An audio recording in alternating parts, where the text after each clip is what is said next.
Welcome back to Global Health. This is GFraser, and today we're going to be talking about the Zika virus pandemic. This is a new Unit 9, especially designed for the 2016 class. Here's a map by the World Health Organization, and in the map you will see details about the history of Zika virus, and you can see that it was originally identified years and years ago in Nigeria, 1954. Now we've had explosive number of cases starting in Brazil. Worldwide pandemic for Zika virus was declared in December last year when Brazil estimated they had 1 million cases. And again, it's not an uncommon virus. It's very common in its very mild symptoms. By February this year, the head of the World Health Organization, Dr. Margaret Chan, announced that we have explosive spreading of Zika virus in the Americas and estimating there may be as many as 3 million cases by the end of the next year. Key facts about the Zika virus is that it's called ZIKA virus. It's an arbovirus, similar and in the same family as West Nile, dengue, yellow fever. There are several different types of viruses, and these are transmitted by the bite of an Aedes, different types of species of Aedes mosquitoes. So in the United States, it's being transmitted by the Aedes aegypti, which is very common here. And in the U.S., we have almost 5,000 cases now, including the Virgin Islands and America and Samoa. Within the continental United States, we have almost 1,800 cases, and there's a lot of different concern about the women who are pregnant that also have the virus. You can see that it's normally a very mild disease. You would hardly even notice. It might even have a rash, a headache, malaise. So it's hard to differentiate it from other types of illnesses.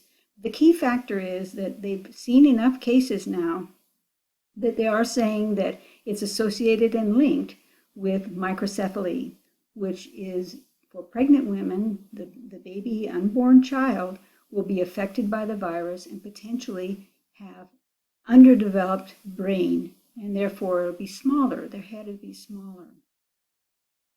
Key facts again, the Zika virus infection in Brazil and Colombia. Of course, way back in October last year, 9 cases were reported in Colombia because you have a very sophisticated and capable epidemiology section and you're monitoring for diseases all the time. By October in Brazil, they had identified Zika virus in 14 states. And I would recommend that since you all are trying to keep up to date, that you might want to go to the World Health Organization site and download this poster. It really is good about explaining to people what Zika virus is and how it's transmitted, so people will be feel like they have the correct information about Zika virus. You can see that the Pan American Health Organization has been actively reporting cases as of July this year. Brazil had reported almost 1,800 cases confirmed at this date that had congenital syndrome associated with it. In Colombia, the case number is 21. In the U.S., 19. So this is a growing concern and problem. And as the region of the Americas, 42 countries have reported that they've identified Zika virus. What can you do to help? Again, you're a university student. Many of you are nursing students, medical students, physiotherapy students. You have a responsibility now to your community because they're going to look to you to say, what's up with Zika? And so it's important for you to keep informed about accurate information. Look, listen, and read updates from the Pan American Health Organization. You can see that from World Health Organization, Centers for Disease Control, different sources within World Health Organization. Please just read things that are only from reliable sources because there's a lot of junk out there and misinformation. So again, it's important for you as students of global health to understand the importance of getting in there and helping your communities to understand the problem. Access updated information. Again, reliable sources, Pan American Health Organization. Here you can even sign up to have automatic updates sent to your email. Watch the World Health Organization video. I think that would also help you answer questions in your own mind, as well as listen to Colleen Acosta as she's explaining about the global epidemic that's going on. You can download, the World Health Organization has a ZIKA app available for your iPhone, so that you can keep up to date on all the different recent statistics.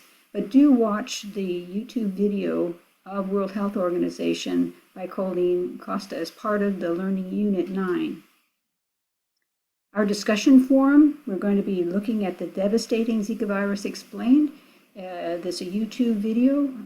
I hope that you will also compare the World Health Organization response to Zika virus in 2015 and now continuing into 2016 to the 2014 Ebola virus disease. The Ebola virus, of course, is a very devastating disease that can kill a patient very quickly and spread very, very much more contagious from person to person. And the Zika virus is a very mild infection. It's been humming along for decades and basically unnoticed. Suddenly they've made a link to serious problems for pregnant women and the sexual transmission of Zika virus. So it's suddenly a bigger problem than we realized it was in the past. I want you to look at and think about the long-term solutions. What would be your next step? We can't just be saying the government should do more, the military should do more.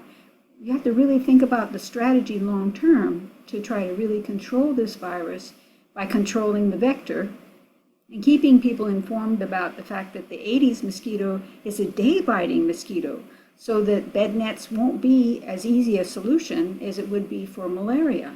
So again, just keep these things in mind for the discussion forum. We'll be watching for your comments online. I also have the privilege of introducing a guest speaker, Dr. Shardina Owens. She's my colleague at Texas A&M University. I also teach at Texas A&M, and I think that it's been a privilege that we have, over the last few years, done some publications together about global health. She also teaches global health, and she has invited me as a guest speaker at her class in Corpus Christi, and I'm inviting her back to talk to you about the health perspectives on Zika virus pandemic and the global health response to that. So up next, it's going to be Dr. Owens, and she'll be speaking directly to you in the next video. Thanks.